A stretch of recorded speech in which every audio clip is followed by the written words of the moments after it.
Hello dear kids, इस video में हम लेसन 1 गीत के बारे में पढ़ेंगे। बच्चों, ये एक बहुत ही सुंदर कविता है जिसमें कि बताया गया है कि किस तरह से आने वाले समय में सब कुछ अच्छा होने वाला है। तो बच्चों, इस कविता को हिंदी के प्रसिद्ध कवि श्री केदारनाथ अग्रवाल जी ने लिखा है। तो अब हम इस कविता को पढ़ना शुरू करते हैं। इस जीवन में हमको तुमको मान मिलेगा, गीतों की खेती करने को पूरा हिंदुस्तान मिलेगा। बच्चों, इस कविता में कवि जहाँ पे भारत के जो गरीब जनता है, गरीब जनमानस है, उनके सुनहरे भविष्य की कल्पना की है कि किस तरह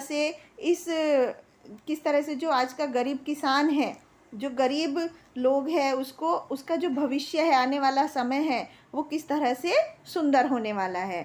तो यहाँ पर कवि यही कह रहे हैं कि इस जीवन में मतलब जो जीवन हम जी रहे हैं, जो जीवन में वो आने वाले भारत की कल्पना कर रहे हैं कि किस तरह का समय आने वाला है। ऐसा भारत होगा, वो किसानों से बोल रहे हैं कि जहाँ पे हमको तुमको मतलब कवि को और किसानों को, जो गरीब जनमानस है यहाँ का, उसको मान सम्मान मिलेगा, उनकी मेहनत का फल मिलेगा। गीतों की खेती करने का मतलब क्या? गीत क्या होते हैं? किसान के लिए गीत कब होते हैं? जब उनका खेत फसलों से लहलहाने लगता है, तब वो खुशियों के गीत जो गाते हैं, उस गीत की यहाँ पर बात हो रही है कि गीतों की खेती करने को पूरा हिंदुस्तान मिलेगा। मतलब पूरी दुनिया में, पूरे भारत में, पूरे हिंदुस्तान में खेती इतनी अच्छी होगी, इतना अच्छा भविष्य होगा उनका, किसानों का, कि वो खुशियों के गीत गाएंगे। अर्थात सब जगह पे खुशहाली होगी और उनकी फसलें खूब अच्छी होंगी। तो यहाँ पर कवि आने वाले भारत की कल्पना कर रहे हैं कि आने वाला समय जो है वो किस तरह से होगा, किसानों के लिए कितना सुंदर माहौल होगा, उनके लिए वो खुशियों के गीत गाएंगे, इतनी अच्छी उनकी खेती होगी। अगली पंक्तियों में कवि कह रहे हैं कि क्लेश जहाँ है फूल खिलेगा, हमको तुमको त्राण मिलेगा, फूलों की खेती करने को पूरा हिंदुस्तान मिलेगा। तो यहाँ पर कवि कह रहे हैं कि क्लेश मतलब क्या होता है बच्चों? लड़ाई झगड़ा, धोखेबाजी। तो कह रहे हैं जहाँ जहाँ पर ये सब चीज़ें हैं, लड़ाई है, झगड़ा है, वहाँ पर क्या होगा? हमको तुमको त्राण मिलेगा, फूल खिलेगा। फूल मतलब खुशियों के फूल। त्राण मतलब होता है बच्चों चैन मिलना, शांति मिलनी। तो जहाँ जहाँ पर लड़ाई झगड़ा है, सब वहाँ पर प्यार से रहेंगे, वहाँ पर खुशियों के फूल खिलेंगे।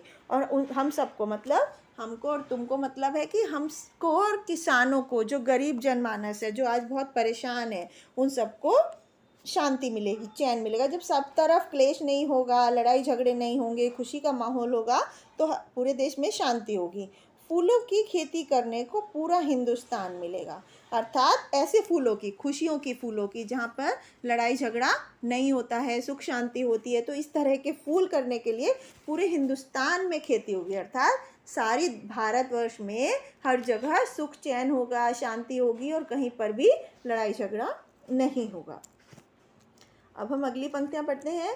दीप बुझे हैं जिन आँखों के, उन आँखों को ज्ञान मिलेगा, विद्या की खेती करने को पूरा हिंदुस्तान मिलेगा। इन पंक्तियों में कवि कह रहे हैं कि दीप बुझे हैं जिन आँखों के। दीप बुझे हैं का क्या मतलब है? कि जिन आँखों में घमंड का अंधकार है, घमंड, जिनको बहुत घमंड होता है कि मेरे पास बहुत पैसा है, मैं ये इतना बड़ा आदमी हूँ, दूसरे को नीचा समझते हैं, कि जिन आँखों में घमंड का अंधेरा छाया हुआ है, उनके मन में, उनकी आँखों में ज्ञान की रोशनी होगी, ज्ञान का उजाला आ जाएगा। दीप बुझे हैं जिन आँखों, दीप मतलब दिया, मतलब कि उनमें जो ज्ञान की कमी है, वो जिन आँखों की बुझी हुई है, जिनमें अंधेरा है, उनको ज्ञान का उजाला उनकी आंखों में आ जाएगा। और विद्या की खेती करने को पूरा हिंदुस्तान मिलेगा। अर्थात विद्या की खेती मतलब जो लोग अनपढ़ हैं, वो सब शिक्षित हो जाएंगे। पूरे देश में जब सब तरफ शिक्षित लोग होंगे, तो पूरे हिंदुस्तान में क्या होगा? खुशी का माहौल हो जाएगा। सब एक दूसरे से लड़ेंगे नहीं, समझदार होंगे, एक दूसरे की बातों को समझेंगे। तो जिन आँखों में, जिनमें जो घमंड है, वो घमंड नहीं होगा, और सब एक समान समझेंगे एक दूसरे को।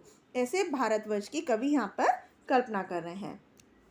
अगली पंक्तियों में कवि कह रहे हैं, मैं कहता हूँ फिर कहता हूँ, हमको तुमको प्राण मिलेगा, मोरों सा नर्तन करने को पूरा हिंदुस्तान मिलेगा। अर्थात कवि कहना चाह रहे हैं कि कवि की बात पर विश्वास करो कि मैं कहता हूँ, मतलब कवि बार बार कह रहे हैं और बार बार ये कह रहे हैं कि हमको तुमको प्राण मिलेगा। प्राण मतलब क्या होता है कि हमें अपने अंदर विश्वास जगा कर रखना चाहिए। जब सब तरफ सुख शांति होगी, सब तरफ खूब खेती होगी, खूब खुशियों के, किसी में घमंड नहीं होगा, सब लोग शिक्षित होंगे, तो क्या होगा, सब लोग खुशी के मारे नाचेंगे, सब लोगों का मन खुश होगा, प्रसन्न होगा और सब लोग मोरों सा नर्तन करने को, नर्तन मतलब नाचना, जिस तरह से मोर खुशी के मारे नाचता है उसी तरह से सब लोग खुशी के मारे नाचने लगेंगे। ऐसा भारत हम कल्पना कर रहे हैं, मतलब ऐसे भारतवर्ष की कवि कल्पना कर रहे हैं कि सब तरफ सुख शांति होगी, सब लोग पढ़े लिखे होंगे, शिक्षित होंगे और कोई किसी में घमंड नहीं होगा और किसान भी अपनी खेती की वजह से खुश होगा, खूब फसल होगी। तो ऐसे सुंदर भारतवर्ष की कवि कल्पना कर रहे हैं और बोल रहे हैं कि हमें हमेशा आशावादी रहना चाहिए और हमेशा आशावादी रहकर सकारात्मक रवैया रखना चाहिए अपने आने वाले कल के प्रति और कभी भी हिम्मत नहीं हारनी चाहिए और हमेशा उत्साहित रहना चाहिए। मन को हमेशा उत्साह में ही रखना चाहिए और अपने अंदर विश्वास जगा कर रखना चाहिए कि आने वाला समय सब कुछ अच्छा होने वाला है। अपने आने वाले कल के लिए हमेशा अच्छा सोचना चाहिए, जिससे कि उनका मन हमेशा, हम अपने मन को उत्साहित रहे, हर तरफ खुशी का माहौल हो।